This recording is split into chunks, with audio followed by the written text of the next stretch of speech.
Hello guys and girls, how's it going? Screezilla here and I hope you're all well. And you join me today for something a little bit different. I say different, I've had motorsport content in the past even, on the channel. But this one's a little bit different. This is Assetto Corsa Competizione, or ACC. And this is one heck of a sim. Now, this is a video game that is not a video game. This is a simulator. The difference being that this, you need a steering wheel to play. If you ever think about getting this for a gamepad or just mouse and keyboard, don't even think about it. It's not worth it. It's also fairly heavy on the system, so we're not going to be doing a proper race today, because personally I think my computer would just explode if we did try. Anyway, I'm going to show you the game just quickly with a very quick race with a few cars. So obviously in this there are quite a few cars, but there aren't as many cars as other games out there, other racing games, because this is purely focused on Blancpain Endurance Series. So it focuses on the two seasons of 2018 and 2019. And this is important because there are some differences in the cars. In 2019 there are a few different cars to what there are in 2018. Sorry, excuse me. And that's kind of cool. I like little details like that, having two different seasons to play out with. One big thing is there are really only GT cars, GT3s in this series. And Blancpain is it's an endurance series, so it's an enduro race where people will be racing endurance races, so long arse races basically. So as you can see, there are a few different cars you can choose from Porsches to Nissans, some of the older versions, especially in 2018, because a few of them were just coming out at that stage, are in this version. So it's very cool in that respect. Now what we might do is, let's go for something I know I can actually drive. So let's head up to the Bentley Continental, mainly because A, it's a Bentley. Giant, huge boat of a car. One of my favourite racing cars of all time, the Bentleys. And I love the GT3 car. The only thing that's close to it is the BMW. And even that is dwarfed by a Bentley, which is just saying something, especially the new 2018 model. It's just huge. You know, when you look at the 2015 model, that thing was massive. The 2018 model is bigger, and that just I do not understand how you can get one of these things around the track. Now, you'll also see that there are some different options here. So there's Pro-Am 24 hours, and Silver. Now, what these are, basically, Pro-Am are pro drivers with amateur drivers. So we'll go to the Pro-Am. Makes Andy Merrick in there, might as well go out with Andy Merrick. So your drivers are basically classed. So Rob Smith, for instance, is bronze. Derek Pierce is a bronze. Seb Morris, gold. Andy Merrick, gold. So with a Pro-Am series, you have professional drivers, so Andy Merrick and Seb Morris, and then you have amateur drivers, so Derek Pierce and Rob Smith. These guys basically are usually the team owners, or they pay a lot of money to the team to drive the cars. They're not necessarily slow. They usually are slower than the pros, but not by much. It's usually about half a tenth in it. So it adds a different flavour to enduro racing. So we'll just confirm that. We're taking out this Bentley. Track. Let us go for... As you can see, there are some tracks as well. We've got Zolder, Monza, Brands, Silverstone, Paul Ricard, Misano, Spa-Francorchamps, Hungaroring, Nürburgring, Catalonia, and Zandvoort. These are the same, but in 2019, a couple of tracks got resurfaced, so their times have actually changed.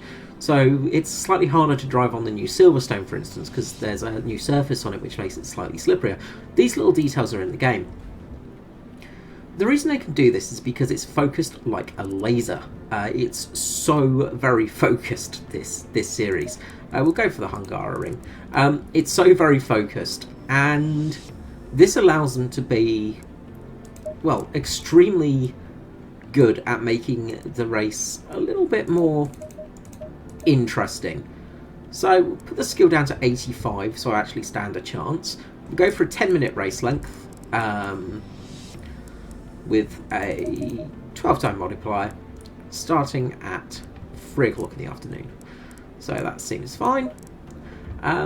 So yeah, let's get started.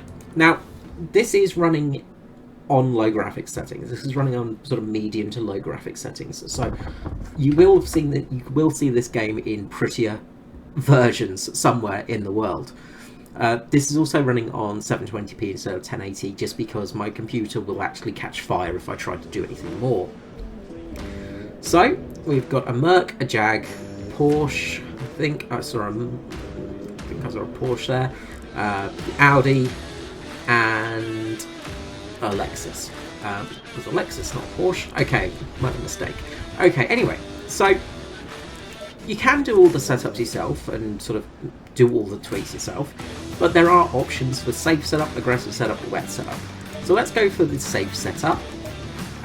We'll carry,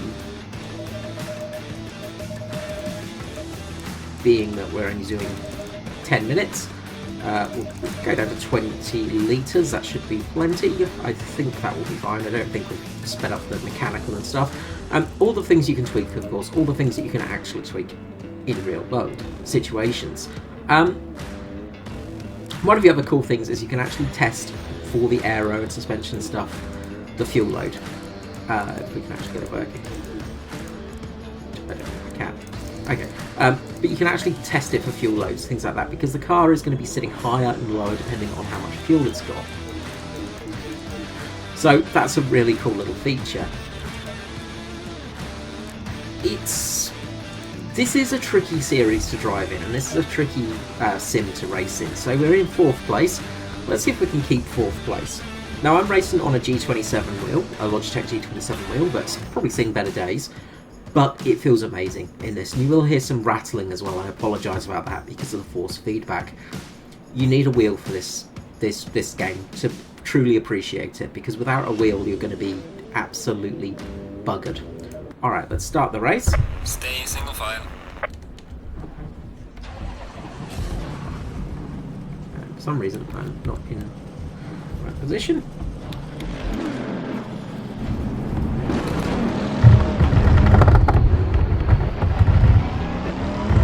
Wipers off. Okay, first of all, we're doing our formation lap. Now, formation laps are quite important because you need to get your tyre temperature up to strength.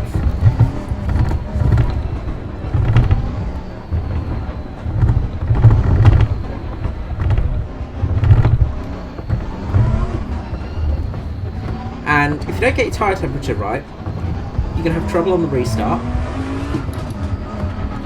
and you're going to struggle quite a bit. Turn our traction control off.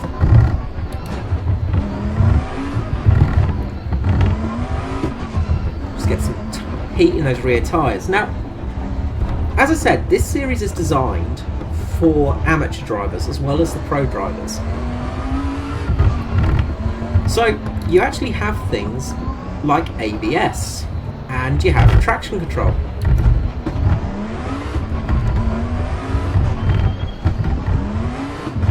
So as you see then, just lighten the back wheels up a bit, just to get some heat into them. So run a little bit with the foot on the brake pedal for a little bit, just to get that heat cycle in there.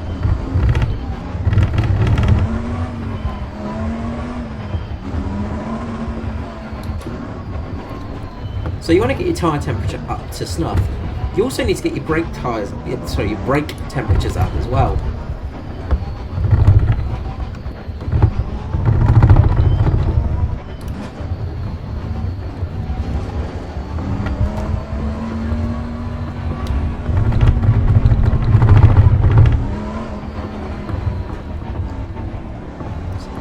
Turn our brake bias down a bit.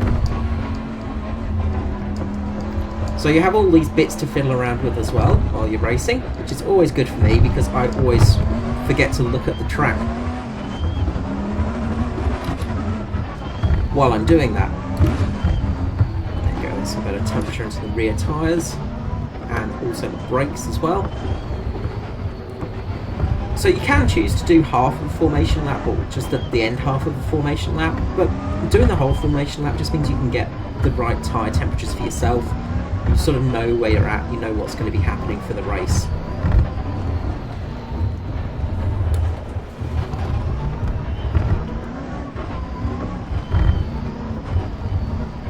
Stay in double file. So right now, let's get into double file. So it is a rolling start for this series. We're just on the outside there through the corner, slightly dirtier line. We're going green very shortly. Green line, give it all you got. And away we go.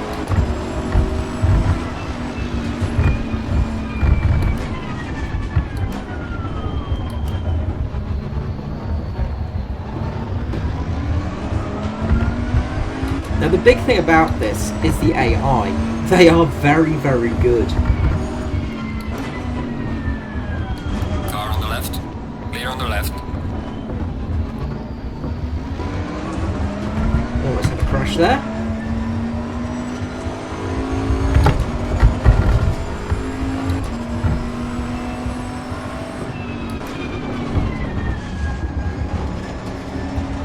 The AI is extremely competent. And that's to do with the fact they've got so few tracks and cars to worry about. They can be extremely focused about how they designed the actual AI in the game.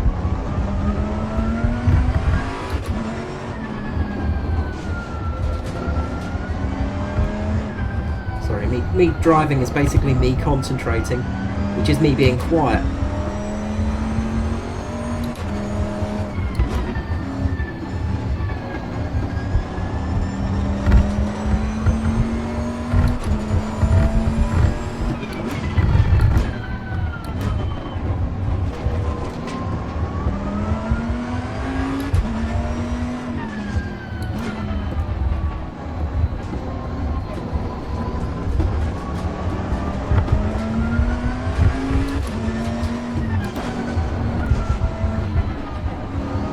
Little bit of slide at the back end there.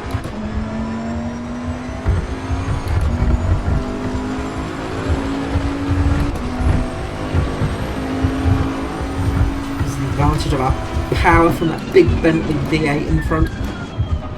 Car on the left. Clear on the left. Sneak up the inside here. Car on the left. Get past the Merc as Clear on well. the left. Maybe set the AI a little bit too easy. Merc is just giving me everything in the mirrors right now. Now they are actually adding some more tracks to the actual to this. Oh, crash behind me. I think they did, you know. Oh no, there they are. They just popped out of existence for a few moments. They are adding some more tracks. They're going to be actually adding Bathurst to this soon, because it is part of the 12-hour Enduro series. And that gives me hope that we might see some of the American tracks like Petit Le Mans and Watkins, or places like that where they have similar series. They have, I think it's the Blancpain International.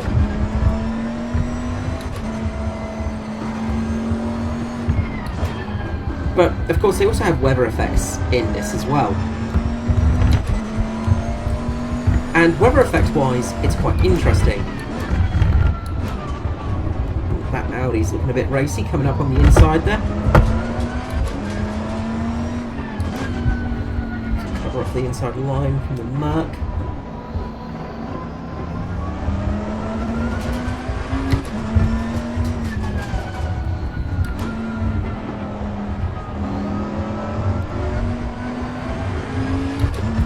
Again, it's always horses that are inside that Bentley. this thing may be the size of a small yacht, but moves faster than one. But they're adding Bathurst, as I say, so Mountain Panorama will be coming, along with possibly some other things in the future, and that I'm really excited about. The Bathurst 12 Hours is possibly one of the is one of the great endurance races there is in the world at the moment. For sheer stupidity of running around Bathurst in a GT3 car, because these things are not slow. You'll notice the speeds we're getting up to here. This is not a slow vehicle. Now, I know they run the supercars up there, the V8s as they used to be called, but those things are not very fast compared to a GT3. Not disparaging against the V8s, but GT3s have got a lot more downforce and a lot more horsepower available to You're them. halfway through. Keep it up. So generally, they're about 5 to 10 seconds faster than a V8 across the mountain.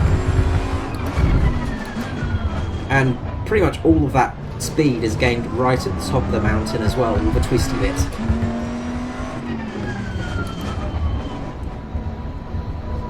Merc's coming back at us.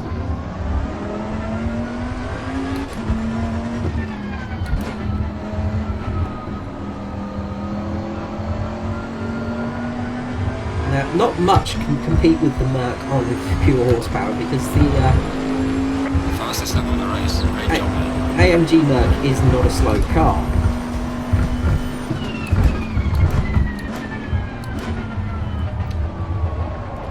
But luckily we're in a giant Bentley.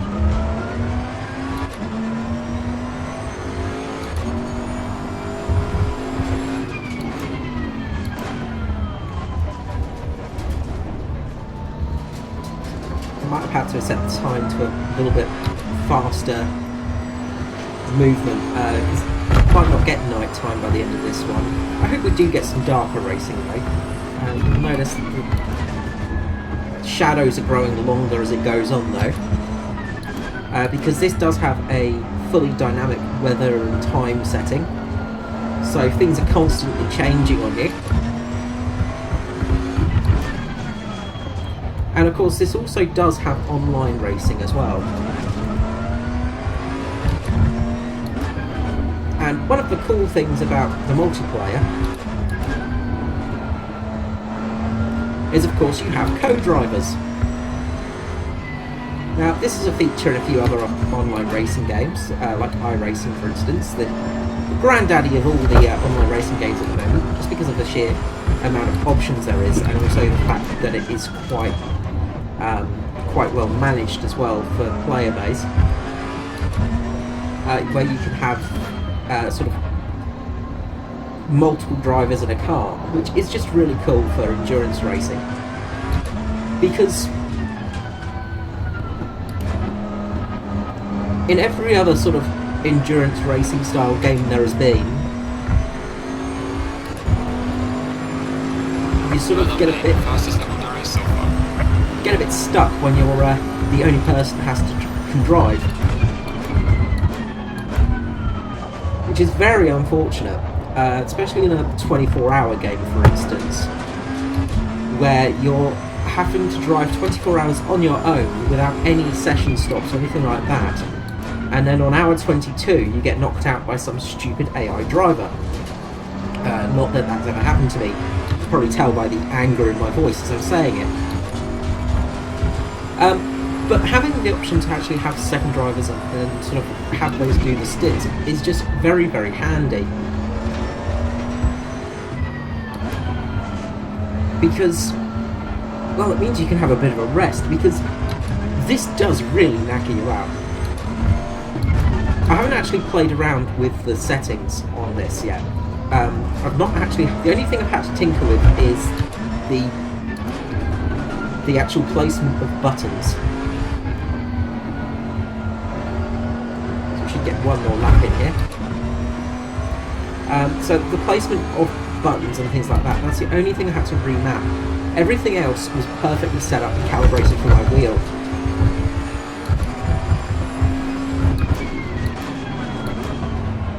Which was just such a nice feeling to have something straight out of the box to just work.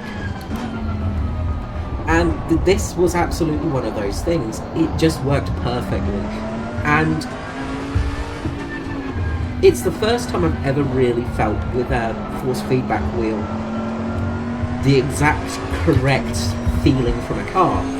I was driving in the rain with this. And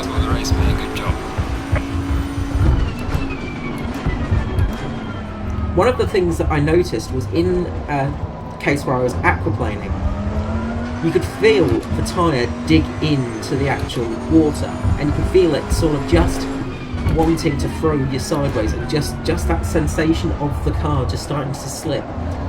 And I've not actually been able to get that sensation in any other racing game. And boy, does it make things better. It makes things easier. Having that tactile feel does make things an awful lot easier.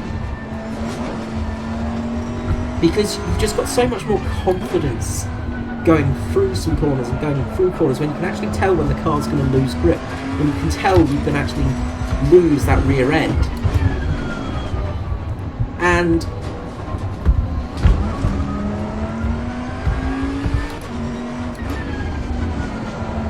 the beauty of this sim is it is just so perfectly balanced to work with the force feedback wheels that you don't really need to fiddle around with it. There's not a huge amount of changes you need to do to get it working. And I think this really says how good of a sim this actually is, when, you know, I can actually set some relatively good lap times. Obviously, I think I set the AI a little bit too low. But still, setting in some seriously good lap times as the sun goes down here, at least for myself. Excellent job, mate. B1 water race. Well done, well managed. Bring it back on. Only 3 seconds ahead of them. And yeah, that's it really. This is a set of corsa competition. And boy, is this such an amazing sim. It just feels so good. Everything feels right in it, and it's not very often you get that in a racing game.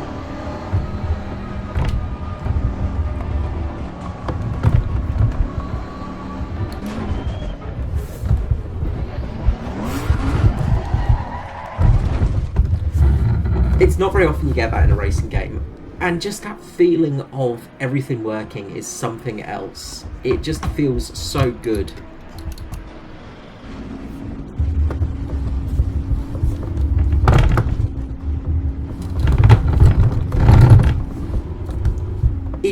It's pretty magical, in all honesty. It's a pretty magical feeling. And if you're into sim racing, I would really recommend this as a option to get if you enjoy racing sims, because boy oh boy does it just feel so good.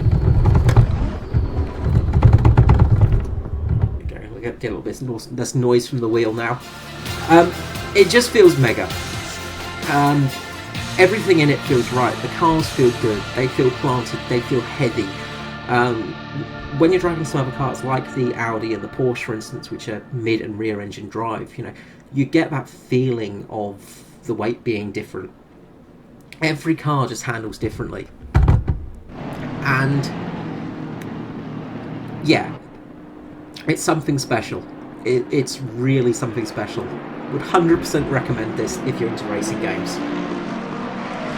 As I said, the AI are extremely good. I think I toned it down a little bit too low because my last attempt I got thrashed by them at 90%, so obviously a little bit of fine tuning is needed there, but also this is a track that I'm relatively good at as well, so I think that helps. But the way they race each other, the way they actually move, it feels good on the track. They don't tend to block or crash into you. They tend to respect you. They'll dummy you down the inside. They'll do actual moves on you and feel like real drivers. It is extremely cool to have that. So yeah, that's it really. I'm going to end the video there. Thank you so much for watching. If you are looking at getting this, I would just to say highly recommend it. And make sure you've got a steering wheel before you do. Alright guys, until next time, this is me, Carl, Spreezilla, out. Bye bye.